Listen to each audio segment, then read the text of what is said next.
E eu passei a semana inteira assim, com o coração acelerado, peito apertado, super enjoada. Com aquela sensação que já te descrevi algumas vezes de que algo muito ruim está para acontecer. Mas quando olho para minha realidade, não tem nenhum perigo real. É muito estranho. Que sensação ruim. Sim, essa angústia que você está me relatando com sintomas físicos, ela é terrível. E muitas de nós vivemos em um estado de alerta máximo, constantemente. Às vezes isso é até habitual e está tão normalizado que vira como se fosse um estilo de vida. E a questão é que muitas vezes nós tratamos a ansiedade como se ela fosse um inimigo que morasse lá fora, que ele vem lá de fora. Mas e se eu te dissesse que, para muitas de nós, o perigo ele não está do lado de fora, ele não vem de lá. Ele está justamente do lado de dentro e ele vive com a gente 24 horas por dia.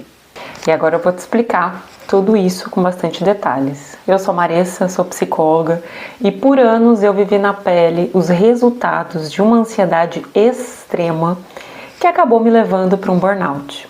E o que eu descobri em mim e nas mulheres que eu ajudo é que muitas vezes a ansiedade ela é apenas um sintoma, mas a raiz dela é uma voz. É aquela voz que eu chamo de a nossa megera interna. Sabe aquela voz? Você vai ver se você identifica ela aí na sua vida, que te critica o tempo todo, que diz que você não é boa o suficiente, que você não é capaz, que ainda falta muito para você chegar lá. Pois bem, no vídeo de hoje nós vamos ter clareza sobre o funcionamento dessa voz autocrítica. Nós também vamos entender, com base na ciência, como a sua autocrítica severa pode ser uma fonte e a raiz da sua ansiedade. E o mais importante, eu vou te dar 3 sinais claros para você identificar se a forma como você se trata ou a forma como você fala com você é de fato a raiz do seu sofrimento. Então fica comigo e bastante atenta aqui. Em primeiro, nós vamos pensar juntas na ansiedade como se ela fosse um alarme de incêndio no seu corpo. Quando esse sistema ele é ativado, ele tem 2 funções. Primeiro, fazer você se preparar para um evento importante, então uma reunião, uma palestra, uma viagem. Ou ele tem a função de fazer você sobreviver a um perigo real. Um acidente, um leão chegando perto de você. Agora, vamos pensar naquela voz que te critica o tempo todo. Que diz que você não é boa o suficiente, que você vai falhar, que você é inadequada. O que a neurociência nos mostra é que o seu cérebro ele não diferencia com facilidade uma ameaça que ela é externa, ou seja, um leão prestes a te atacar, de uma ameaça que ela é interna, ou seja, você se atacando o tempo inteiro com essas críticas.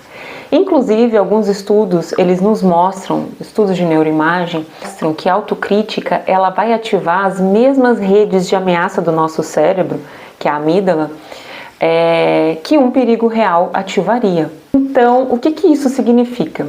Significa que cada vez que você se critica de forma severa, dessa forma que a gente falou no vídeo, você está disparando como se fosse o seu alarme de incêndio da ansiedade.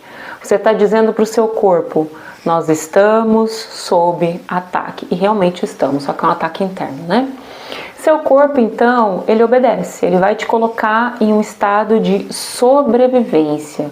Ele vai inundar o teu corpo de cortisol, de adrenalina, preparando você para lutar ou para fugir dessa ameaça, ou seja, de você mesma. Quando isso acontece cronicamente, ou seja, isso vira um estilo de vida, o resultado não é segurança. O resultado é uma ansiedade crônica. A autocrítica é aquilo que nós chamamos na psicologia de vulnerabilidade transdiagnóstica. O que é isso?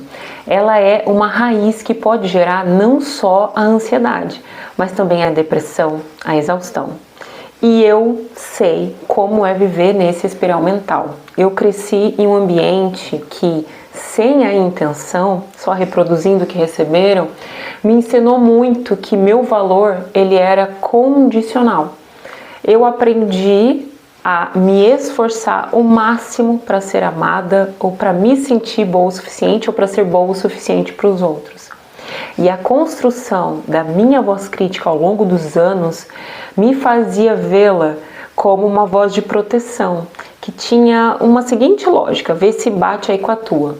Se eu for dura comigo mesma primeiro, eu vou performar melhor, eu não vou sair da linha, eu vou conseguir melhores resultados, eu vou manter aqui, preciso me manter na rédea curta, e assim todo mundo vai me amar, ninguém vai me rejeitar, eu vou ser nota 10 em tudo, eu vou ser boa em tudo, boa o suficiente. Mas essa proteção me levou ao meu limite. Ela não me protegeu, ao contrário, ela me fragilizou, ela me adoeceu. E talvez ela esteja fazendo o mesmo que fez comigo aí com você. Então, como saber se a sua ansiedade ela vem dessa raiz?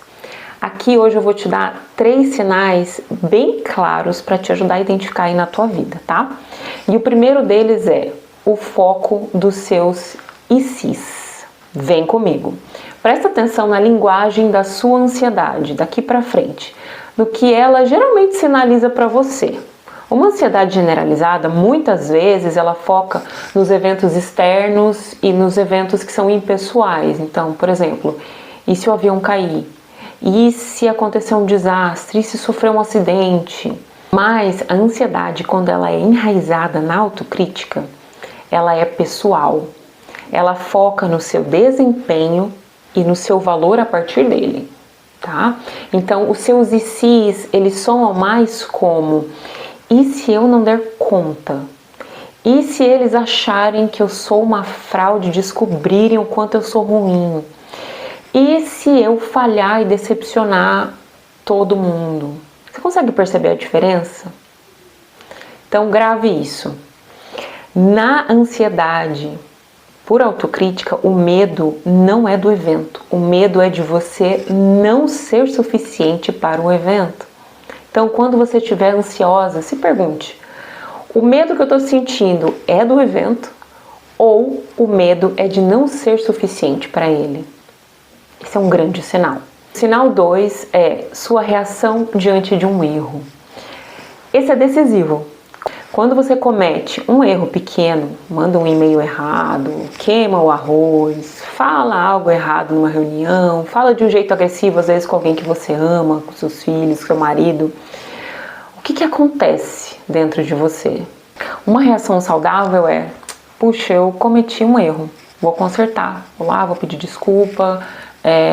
O foco desse erro ele vai estar no seu comportamento. Uma reação autocrítica é: cara, eu sou um erro, eu sou uma farsa, eu sou burra, eu sou uma grossa, eu sou uma péssima filha, eu sou uma péssima esposa, eu sou uma péssima mãe. O foco ele vai atacar a sua identidade. Se um pequeno erro ele te joga horas ou dias de ruminação, repassando a cena, sentindo vergonha de quem você é, isso para nós é um sinal claro de que a sua megera interna, essa voz interna bem megera, ela está no comando da sua vida. E ela usa a ansiedade como um chicote para te punir pelo crime de você não ser perfeita. Até porque a intenção dela é essa. E o nosso terceiro sinal é: você se sente ligada na tomada, mesmo quando você tenta repousar, mesmo no final de semana. Você tá lá, na sua casa, no seu sofá, tentando ver um filme, não tem nada para você fazer, ou até tem, mas não é urgente, não tem nenhum perigo real. E mesmo assim, você tá inquieta. Você se sente ligada, você se sente exausta, mas você não consegue relaxar, você não consegue sentir paz. Por quê? Porque a autocrítica, ela não tira férias. Às vezes você tá de férias, mas ela não. Se a ameaça é externa, você relaxa quando essa ameaça externa acaba, às vezes quando você chega em casa. Mas se a ameaça ela é interna, você nunca tá segura. A megera ela tá sempre lá, na sua mente, usando o silêncio para te lembrar das suas falhas, do que você não fez, daquilo que está pendente, de como você deveria fazer, de como você deveria estar fazendo mais e melhor o tempo todo. Esse estado de alerta que ele é constante, essa incapacidade de acessar o descanso, esse foi o caminho direto para o meu burnout. Ok, Marissa, eu me identifiquei com o que você falou. E agora? Vamos falar sobre o caminho da mudança, que é o que a gente mais deseja?